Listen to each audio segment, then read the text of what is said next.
नमस्कार दोस्तों, स्वागत है आपका ऐसे न्यूज़ में। दोस्तों, ऐसे न्यूज़ की टीम आज सतलोक आश्रम धनाना धाम में मौजूद है।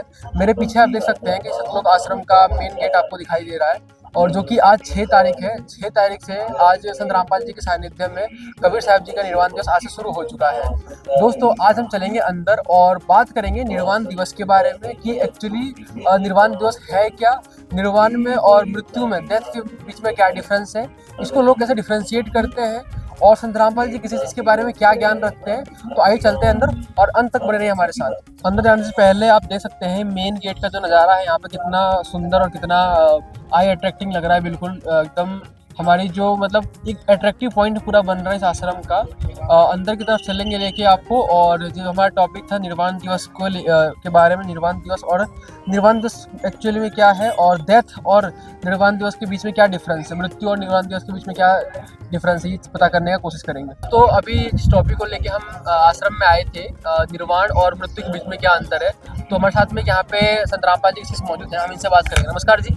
नमस्कार सर। क्या नाम है आपका? मेरा नाम राजेंद्र दास है। कहाँ से हो आप? मैं जिला छतरपुर मध्य प्रदेश से हूँ। एमपी से इतनी दूर आप यहाँ पे क्या करने आए हो?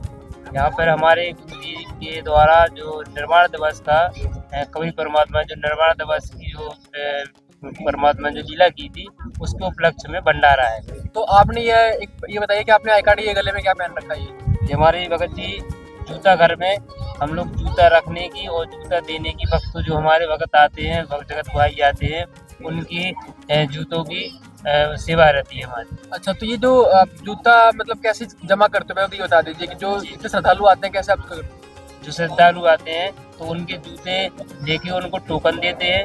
जिस नंबर का उनको थैला में रहता है, थैला में टोकन रहता है लिखा हुआ, और रख देते हैं। जब वो वापसी यहाँ से जाते हैं तो वो अपना टोकन नंबर बताते हैं, उनके टोकन से उनको वापसी मतलब पूरी सुरक्षा रहती है जूते चप्पल की? सुरक्षा रहती है। अच्छा, हमें ये बताइए कि हम ये जानना चाहते हैं कि जो आज यहाँ निर्वाण दिवस का आयोजन हो रहा है जी, निर्वाण दिवस, और हमारा सवाल है निर्वाण में और मृत्यु में क्या अंतर है। और उससे पहले आप हमें ये बताइए कि निर्वाण का असली मतलब अर्थ क्या होता है? सर निर्वाण का अर्थ ये होता है कि जो जिसका मोक्ष हो गया है, मोक्ष प्राप्ति हो गई। हाँ उसको मोक्ष प्राप्ति हो गई है, यानी उनको जन्म मृत्यु के चक्कर में नहीं आना है। मतलब बार बार जन्म नहीं होगा। हाँ उसका बार बार जन्म नहीं होगा, जिसका निर्माण हो गया उसका जन्म नहीं होगा। तो फिर कबीर साहब जी को और निर्वाण से दोनों का क्या पीछे की स्टोरी क्या रही होगी, क्या क्यों लिंक किया इन दोनों को?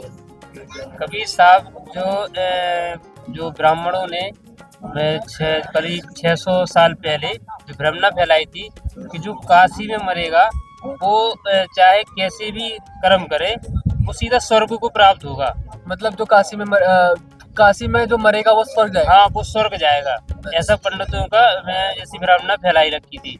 तो उन्होंने कहा था जो मगर में मरेगा तो वो सीधा नरक जाएगा, भला ही उसने कैसे भी धर्म यज्ञ किए हों, भंडारे किए हों, कितने भी अच्छे कर्म उसके कर्मों से फर्क नहीं पड़ेगा? कर्म से कोई फर्क नहीं पड़ेगा, वो सीधा नरक को प्राप्त होगा। ऐसी क्योंकि वहाँ पर एक आमनी नदी बहती है मगर में, तो वो शंकर जी ने श्राप से उसको सुखा दिया था। तो कहा था कि वो शंकर जी के श्राप से वो नगर श्रापित है, इसलिए वहाँ जो मरेगा तो वो नरक को प्राप्त होगा। तो इसी भ्रमना को दूर करने के लिए, इस भ्रांति को जो जगत में फैलाई रखी थी पंडितों ब्राह्मणों ने, तो उसको गलत साबित करने के लिए ही कबीर साहब ने कहा था कि पंडित और काजी मुल्ला आप अपने सब ग्रंथ लेके आप हमारे साथ चलो और हम वहाँ पर जाके अपना शरीर छोड़ेंगे और आप देख लेना मैं कहाँ जा रहा हूँ। मतलब कबीर साहब जी ने चुनौती दी थी एक तरीके से? हाँ चुनौती दी थी कि आप चलो और देखना मैं कहाँ जाता हूँ। अच्छा, फिर तो क्या वहाँ पर उन्होंने ये लीला की थी कि वहाँ पर चद्दर बिछाए थे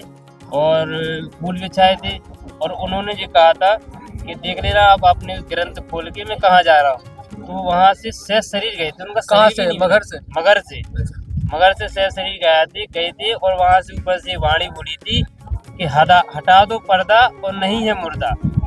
जैसे ही पर्दा हटाया था उसका तो उसमें से सिर्फ सुगंधित फूल मिले थे। लेकिन जब शरीर इंसान या फिर कोई भी हम इस धरती पे जो भी कोई शरीर त्यागता है उसकी शरीर तो बॉडी तो यहीं रह जाती है, तो बॉडी तो उनकी मिली नहीं थी। बॉडी हम लोगों की जो 84 लाख योनियों में है जिनका जन्म मृत्यु होता है उनकी शरीर यहीं रहता है, वो अविनाशी है, उनका जन्म मृत्यु में नहीं आते हैं। उनका इन 5 तत्वों से शरीर नहीं है, उनका अविनाशी शरीर है, वो नूरी शरीर में है और वो से शरीर ही जाते हैं और से शरीर आते हैं। ये कबीर परमात्मा के ये प्रमाण शास्त्रों में है। अच्छा, तो जब ये कबीर दास जी ने जो लीला की थी उस टाइम पे, तो फिर हमें ये बताइए कि जब उनका फिर निर्वाण मतलब उनका क्या मतलब उनकी मोक्ष प्राप्ति हो गई थी? जी, उनका मोक्ष हो गया पूरा। तो फिर ये फिर मृत्यु में क्या अंतर है मोक्ष में और मृत्यु में?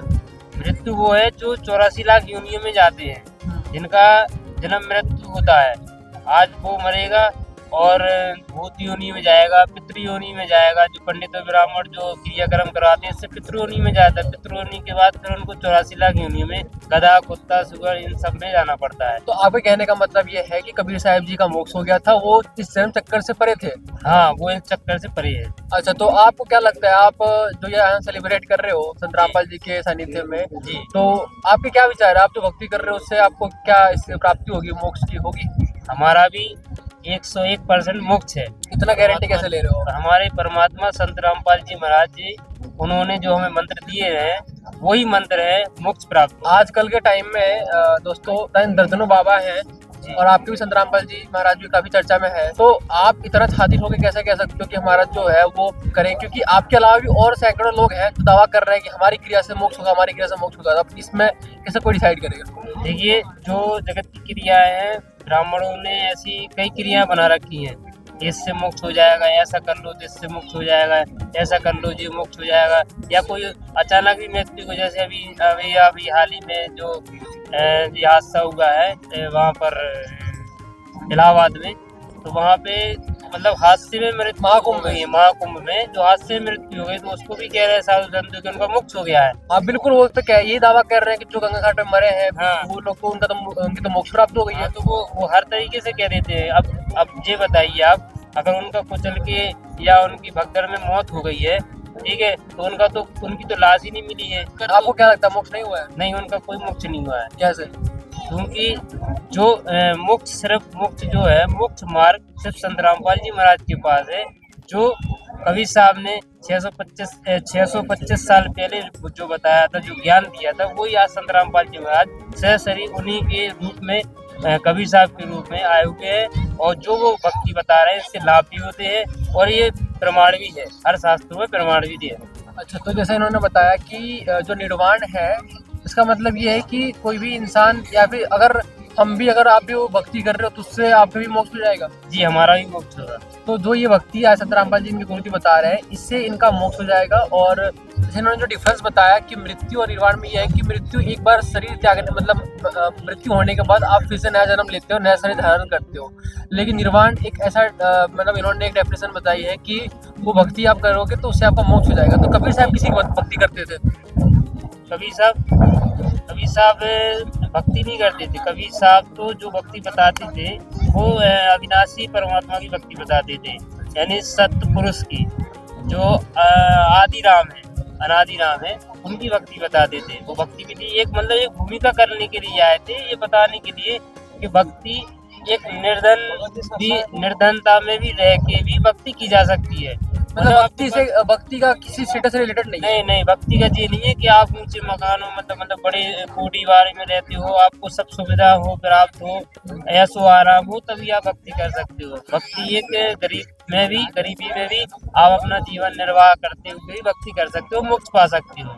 तो हमें ये बताइए कि जैसे कि जो ये दुखद घटना देखने को मिली थी महाकुंभ में, वहाँ पे सैकड़ों लोग बेचारे हादसे का शिकार हो गए और वहाँ व्यवस्था भी सही नहीं हो पाई थी। यहाँ पर भी सैकड़ों और हजारों लाखों की तादाद में यहाँ पे लोग आ रहे हैं, तो यहाँ पे क्या व्यवस्था है? यहाँ पे हमारे गुरु जी ने हर समागम में बड़ी अच्छी व्यवस्था कर रखी है। सभी भगत यहाँ पर सेवा करते हैं, सभी सेवादार मिलकर सेवा करते हैं, भाईचारे से रहते हैं। और हमारे गुरु जी ने शिक्षा दी रखी है हमें सभी भगत भाइयों को कि कैसे करना है। हम ही यहाँ पे भंडारा बनाते हैं और परोसने की सेवा करते हैं।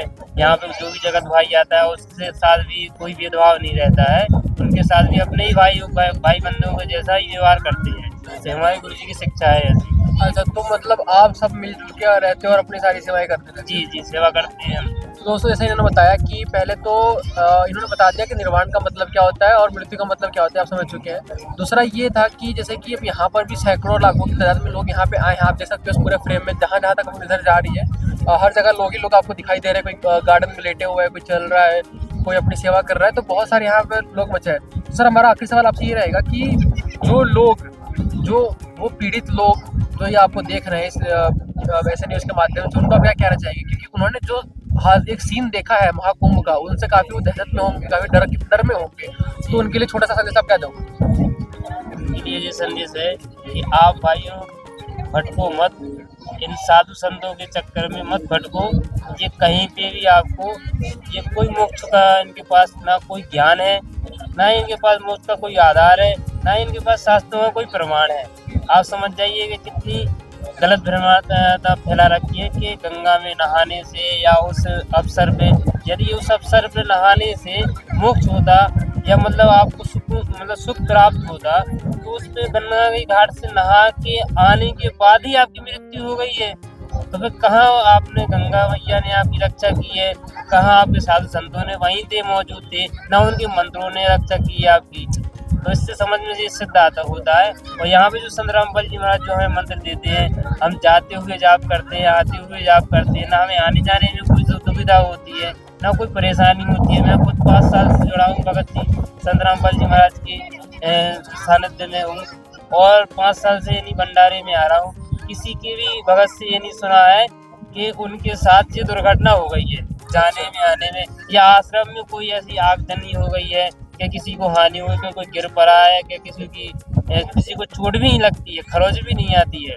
इतने साल से मैं खुद देख रहा हूँ। तो भाइयों से मेरा ये प्रार्थना है कि आप इनके चक्कर छोड़े, और संत रामपाल जी महाराज की साधना चीनी चैनल पर रोज शाम को 7:30 बजे से 8:30 बजे तक सत्संग आते हैं, वो सत्संग देखें। और उनकी पुस्तक है ज्ञान गंगा जीने की राह, गीता तेरा ज्ञान अमृत, इन पुस्तकों से आप अध्ययन करें और मिलाएं कि आपकी जो जगत के जो गुरु है धर्माचार्य जी हैं, ये बोल रहे हैं, ये क्या बोल रहे हैं, और संत रामपाल जी महाराज जो बता रहे हैं वो क्या बता रहे हैं। उनके विरोध तो सभी लोग करते हैं, तो कहीं बातों में मत आए।